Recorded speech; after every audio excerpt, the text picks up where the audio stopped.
الصلاة والسلام عليك يا رسول الله وعلى آلك وأصحابك يا حبیب اللہ۔ نبی پاک صلی اللہ تعالیٰ علیہ وآلہ وسلم اللہ کی بارگاہ میں یہ دعا کیا کرتے تھے کہ اللہم حاسبنی حسابا یسیرا، یعنی اے اللہ میرا حساب آسان حساب فرما، یعنی قیامت کے دن جب حساب ہو تو وہ حساب آسان ہو۔ یہ اللہ کی بارگاہ میں دعا کیا کرتے تھے۔ تو سیدہ عائشہ رضی اللہ تعالی عنہا نے نبی پاک صلی اللہ علیہ وسلم سے پوچھا، یا رسول اللہ صلی اللہ علیہ وسلم آسان حساب کیا ہے؟ اللہ پاک جو حساب کتاب لے گا اس میں آسان کیا ہے؟ تو فرمایا کہ وہ صرف اتنا ہے کہ بندے کے سامنے اس کا نامہ اعمال رکھ دیا جائے گا کہ یہ تمہارا نامہ اعمال، وہ اسے دیکھے گا اور اللہ پاک اسے معاف فرما کر جنت میں داخل فرما دے گا۔ فرمایا جس سے باقاعدہ حساب لیا گیا، من نوقش الحساب فقد ہلک، جس بندے سے باقاعدہ حساب لیا گیا اللہ پاک کی طرف سے وہ ہلاک ہو گیا۔ یعنی کسی بندے میں قوت ہی نہیں، طاقت ہی نہیں کہ اللہ جل شانہ کے آگے حساب دے سکے۔ حساب آسان، نبی پاک صلی اللہ علیہ وسلم اس کی دعا کیا کرتے تھے اور اس کی تشریح بھی فرما دی کہ اس کا مطلب یہ ہے کہ اللہ پاک صرف نامہ اعمال پیش کرے گا اور جنت میں داخل کر دیا جائے گا۔ یہ ہماری تعلیم کے لیے، ورنہ ظاہر ہے کہ آپ کی امت میں سے 70,000 افراد تو وہ ہوں گے کہ جو بغیر حساب کے جنت میں داخل ہوں گے، اور بعض روایتوں کے مطابق ہر 70,000 میں سے ہر ایک کے ساتھ 70,000 افراد ہوں گے، تو لا تعداد افراد بے حساب جنت میں داخل ہوں گے بغیر کسی حساب کے۔ تو پھر جب امتی داخل ہوں گے تو نبی پاک صلی اللہ علیہ وسلم سے حساب کا کیا معاملہ ہوگا؟ کوئی ہے ہی نہیں وہاں پر حساب۔ یہ ہمارے سمجھانے کے لیے کہ ہم اللہ کی بارگاہ کے اندر دعا کرتے رہا کریں کہ اللہ ہمارا حساب آسان فرما۔ اب جو آسان حساب ہے اس کے بہت سارے نسخے جو ہے وہ حدیثوں کے اندر موجود ہیں۔ ایک حدیث پاک میں آپ کے سامنے بیان کرتا ہوں۔ اللہ پاک ہمیں یہ باتیں اپنانے کی توفیق عطا فرمائے تاکہ ہمارا حساب یہ آسان ہو۔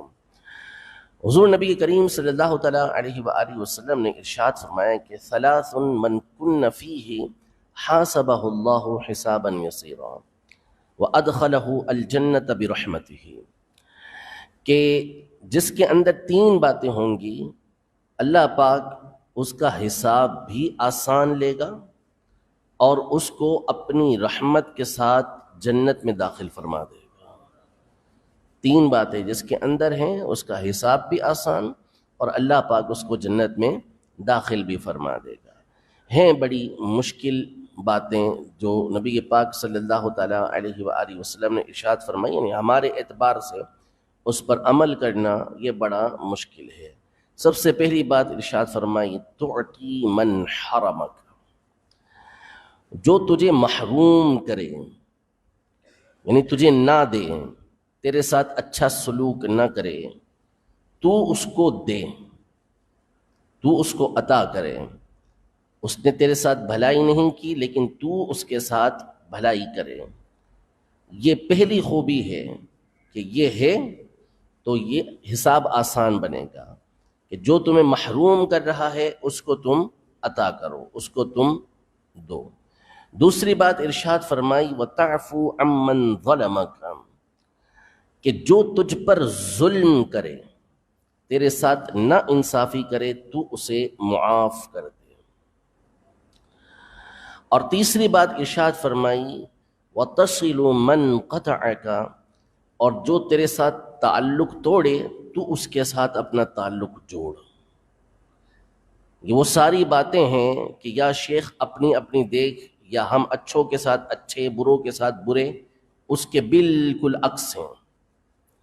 ہمیں ہماری جو سوچ، ہمارا جو انداز، ہماری جو یوں کہہ لیں کہ ایک تربیت ایک طرح سے بہت سارے مقامات پر ہوتی ہے، اس کے بالکل عکس نبی پاک صلی اللہ تعالیٰ علیہ وسلم نے بات ارشاد فرمائی ہے کہ جو محروم کر رہا ہے اس کو دینا۔ اب محروم ہمیں کبھی مدد کی ضرورت پڑ گئی، اس نے نہیں کی، اب اس کا موقع آ گیا تو پھر ہم بھی اس کا پورا پورا فائدہ اٹھاتے ہوئے کہ اب ہم بھی نہ کریں، تو نے ہمارا وقت پہ ساتھ نہیں دیا تو ہم کیسے تیرا ساتھ دیں، یا اس نے ہمارے ساتھ کوئی بھلائی نہیں کی، کوئی اچھائی نہیں کی، موقع تھا اچھائی اور بھلائی کا لیکن اس نے ساتھ نہیں دیا، فرمایا تو اس کا ساتھ دے۔ صدقہ دینا یہ افضل ترین صدقہ اپنے رشتہ داروں کو دینا صدقہ ہوتا ہے۔ نبی پاک صلی اللہ علیہ وسلم نے گھر والوں پر خرچ کرنا، ان کو دینا، یہ افضل صدقہ قرار دیا، اور رشتہ داروں کو دینا یہ افضل صدقہ ہے۔ یعنی آپ ایک عام شخص کو دیتے ہیں جو ضرورت مند ہے، وہ آپ کا صدقہ ادا ہوگا، لیکن جب آپ اپنے کسی رشتہ دار کو دیں گے تو اس میں آپ کو دگنا ثواب ملے گا، ڈبل ثواب ملے گا، ایک صدقہ کرنے کا، دوسرا اس کے ساتھ صلہ رحمی کرنے کا۔ لیکن ارشاد فرمایا کہ افضل صدقہ اپنے ناراض رشتہ دار کو دینا ہے۔ ایسا رشتہ دار کہ جس سے آپ کے تعلق خراب ہے، ناراضی ہے آپ کی، لیکن اس کو ضرورت ہے، اب اس کو جب آپ دیں گے تو یہ سب سے افضل صدقہ قرار پائے گا، سب سے بہتر صدقہ قرار پائے گا رشتہ داروں میں دینے والے۔ تو یہ ہمارے آقا علیہ الصلوۃ والسلام کی تعلیمات ہیں کہ جو محروم کر رہا ہے اس کو دینا۔ ظلم کیا کسی نے، ناانصافی کی ہمارے ساتھ، برائی کی ہمارے کے ساتھ، تو ہم تو اینٹ کا جواب پتھر سے دینے والے لوگ ہیں۔ وہ برائی کرے گا تو برائی پائے گا، ہم اچھوں کے ساتھ اچھے ہیں، بروں کے ساتھ برے ہیں، تو کون سا اپنے کارنامہ سر انجام دے دیا۔ کتے کو بھی کوئی پچکارے گا تو وہ آپ کے ساتھ اچھائی کرے گا، اس کو پتھر مارے وہ بھی بھونک کے جواب دے گا۔ تو یہ تو کوئی فرق نہ ہوا نا، یہ تو کارنامہ نہ ہوا کہ جو اچھائی کر رہا ہے آپ اس کے ساتھ اچھائی کریں، جو برائی کر رہا ہے اس کے ساتھ برائی کریں۔ اصل تو مرد وہ ہے کہ برائی کرنے والے کو اچھائی کے ساتھ جواب دیتا ہے۔ تو یہ ارشاد فرمایا کہ جو تیرے ساتھ برائی کرے تو اس کو معاف کر دے۔ اور تیسری بات کہ تعلق توڑ دیا کسی نے، رشتہ توڑ دیا کسی نے، تو اس کے ساتھ صلہ رحمی کرے، تو آگے بڑھے اور اپنا فرض ادا کرتے ہوئے اس کے ساتھ اپنا رشتہ جوڑ لے۔ یہ تین خوبیاں نبی پاک صلی اللہ علیہ وسلم نے ارشاد فرمائی، اور ارشاد فرمایا جس کے اندر یہ تین باتیں ہوں گی کہ وہ نہ دینے والے کو دے گا، ظلم کرنے والے کو معاف کر دے گا، نا انصافی کرنے والے کو معاف کر دے گا، اور رشتہ توڑنے والے کے ساتھ رشتہ جوڑے گا۔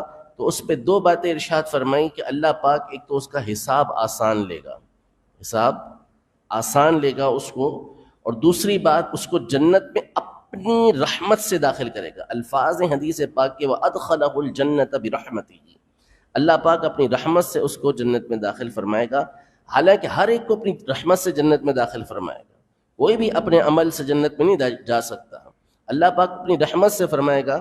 یہاں علماء نے اس حدیث کی شرح میں یہ لکھا کہ اللہ پاک اس کو اپنی رحمت سے جنت میں داخل فرمائے گا، اس کا مطلب یہ ہے کہ اس کے عمل اس قابل ہوں گے ہی نہیں، وہ اتنے قلیل ہوں گے، اتنے تھوڑے ہوں گے کہ جنت میں داخلہ ہو ہی نہیں سکتا، لیکن یہ تین خوبیاں پائے جانے کی وجہ سے، اس کے اندر یہ تین باتیں ہونے کی وجہ سے اللہ پاک اس کو پھر بھی جنت کے اندر داخل فرما دے گا۔